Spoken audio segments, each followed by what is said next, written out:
Feeding the world right now is a huge challenge for North American agriculture.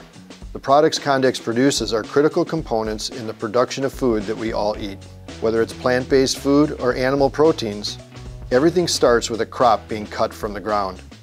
Our products are critical to keeping farmers in the field longer, producing the food that we all need.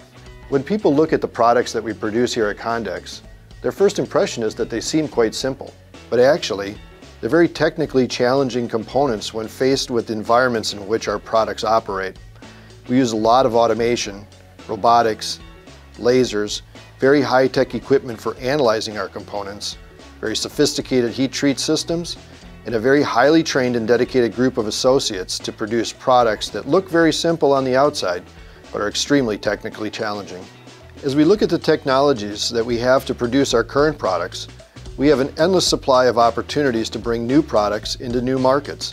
There's a lot of upside potential for our business, with many opportunities we have yet to explore. Our efforts here in Lomira have a substantial global impact.